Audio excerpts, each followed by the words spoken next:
Salisbury with acrylic art paintings, like Patty AAP, like my channel. And I love to play with fluid art. So in this video, I'm gonna share with you the base and secrets that I have found through my own experience about fluid art. I tend to use products that I believe could be easily found outside of the United States. So let's start. The first thing to understand about fluid art is it is based on the chemical reaction between oil and water. When we add oil into water, you can see those cells forming as the oil arises all the way to the top. Look familiar? Well, we will see that a little farther down the video, but mainly fluid art has three parts, just like this pie in here. The first part is the formula, and we're going to work on that too. The second part is the tilting. If we don't tilt correctly, our drawing, which is the third part, is going to look like this, and we're going to talk about that too.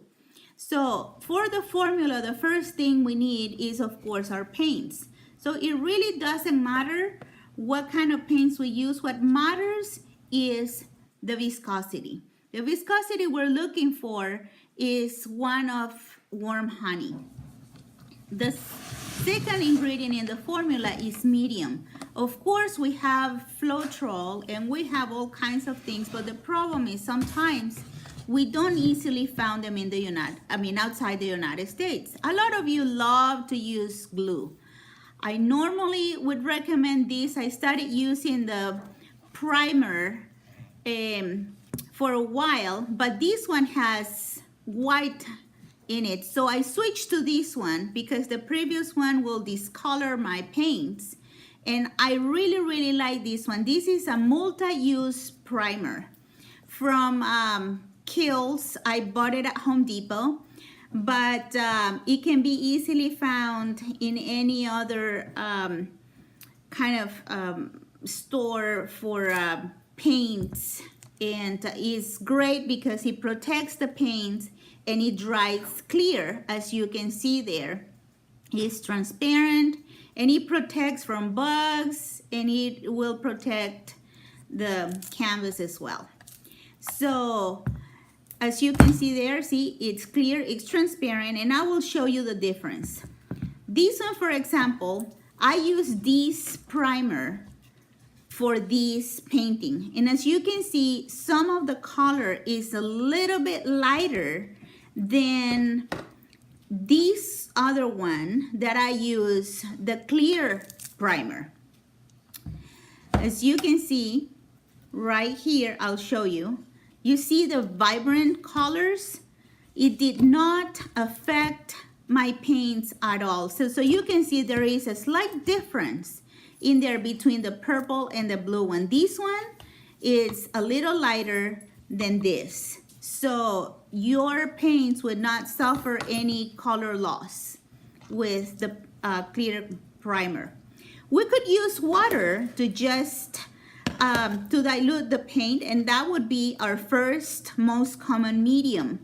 But what happens is in some paints, water can create a little damage like this in the paint. And yes, I still like my painting, but check this out. I used the same technique on this one, but look at the rings. There is no breakage. So you see the difference in there. See, the one on the left used, I only used water, and the one on the right. Now, a lot of you, I know, love to use glue. I do not advise it because I've had bad experiences, like this one, for example. See, absolutely no cells. So it gives me different results. I never know when it's gonna work. So on this one, I had to draw this flower in there to fix it. Now the lubricant is the third part of the formula. So you can use oil, you can use acetone, I recommend these two, the 3-in-1 with silicone and a water resistant silicone lubricant. This is a water repellent. These you can find it in gas stations and businesses that wash cars. And it's very easy. I know some people in Spain who have found it. Now, do you think you'll need canvases, right? To start. Well, think again. Let me show you what I used when I started. I used carton boxes. And I just wanted to share this with you. And but I do recommend use 4x4 tiles if you can find them.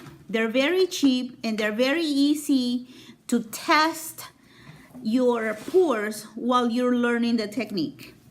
So now, these are the colors that I'm gonna use. You see, just orange, tempera purple, tempera cream, and artist loft blue. And I'm using a variety of them. I'm using my medium, which is the primer I just showed you, the transparent, the clear one. And I'm using about 1:1. 1 part paint, 1 part medium. This is straight from the bottle. It has no water, it has nothing. Now, for all of you who have to have glue, I'm gonna use just a little bit in here, just for you. I normally don't, but just for you, I'm using a little bit of glue in here. Now I'm gonna stir it off camera because you don't have to see this, you know, it's already incorporated. So now that my colors have painted medium, it's the time to add water. We add a little bit of water at a time so we don't drown our paint, okay? So once again, we just add water, stir, add a little bit of more until we get the right viscosity that I showed you earlier of warm honey. Now that our paints are ready, it's time to add the lubricant. At this point, it can be alcohol, it can be acetone, it can be whatever soap, whatever you want to use. That's the time to do it, is when you have mixed the paint. Okay, once again, I'm going to mix this really quick. Do not break it too much because then you'll get small cells. Okay, so I'll use this in another little pour in a tile. But right now, this is important too. The order where we put our colors. See, first is the light, and then I'm using the orange one, then the blue, and then the purple, because purple has blue and red in it. So now I'm gonna use a light color to put a break in between the colors. Now you get the idea. Now I have this canvas ready to save time. I just used the blue tempera as a background. No, with just medium and water, okay? It has no silicone in it. And I did my dirty pour. Now, the next step is to use a little bit of heat, and I use the Chef brand that has worked better for me in a torch. Okay, it's the same that Anne-Marie uses. And so the next step, most important in this process, is the tilting. We need to tilt our paint. We need to stretch it, otherwise it's going to have too much paint and only the surface is gonna dry, but the bottom is still gonna be wet. So it's gonna break the surface and it's going to dry just like I showed you earlier. So I'm here trying to stretch this, and I don't like this yellow and white because it just look like scrambled eggs. So I'm gonna use, let's see, a little bit of blue, I'm thinking. Okay, so I'm using blue in here, and let's see, I have a spoon handy here that I'm gonna use to swipe it. And now I like it better.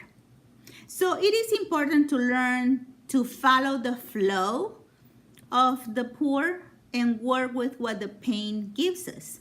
Now, every time that we make a change, it's useful to use our handy torch to see if there are any cells coming up to the surface. We also use the torch to burst some of the air bubbles that can form. Over here, I have a little bit of paint that I'm going to use to put in those blue corners in there that I think need some color. I know some of you are going to tell me, hey, no, Patty, it looks fine. But you know what? I want a little bit of color in these corners here. And that's exactly what I'm going to do. You can do with your pours whatever you want. So there are some corners in there, and then I'm just gonna torch a little bit.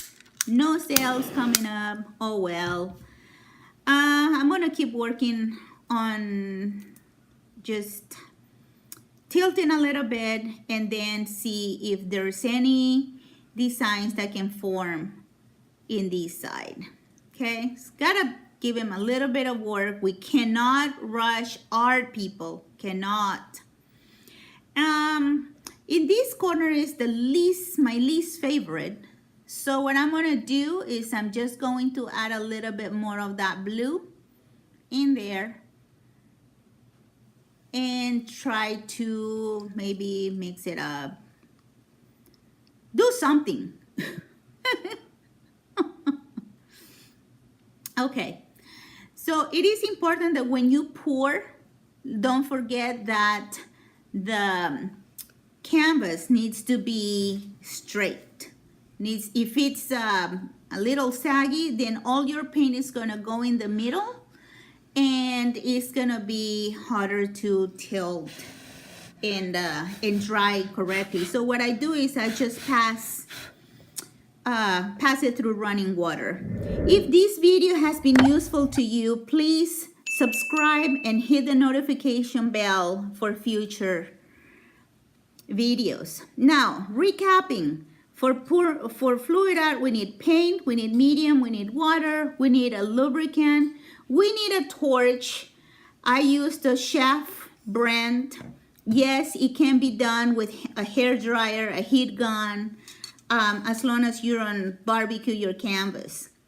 Now, another question I get asked a lot is, what do I use for varnishing? Well, I use this spray. It's from the Rust-Oleum brand, and it's a non-yellowing, you see. All right, ladies and gentlemen, this is the finished product. I added, of course, my gold ribbons here because you all know I love metallics.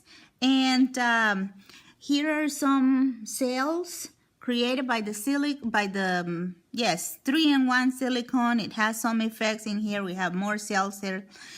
But one of the questions that I get a lot is, Patty, what do you use to varnish? So this is what I use to varnish. Is the Rust-Oleum 2X Gloss Clear. And over here it says non-yellowing. So if you can find this, you know, I buy it at Home Depot. I figure you could also find it on a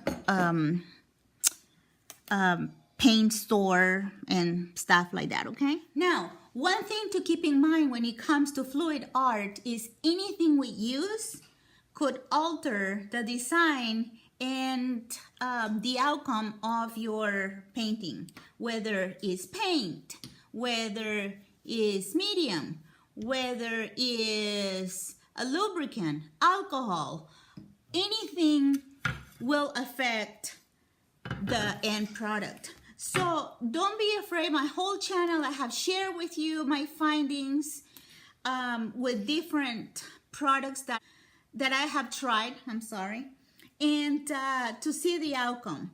If you have any questions, don't hesitate to ask. And if you get something like this, don't be afraid, don't be discouraged. Sometimes things like this are necessary to happen that we can do something like this. And then we can learn. All right? So thank you so much for joining me today. I hope my experiences have helped you. And until next time, keep painting.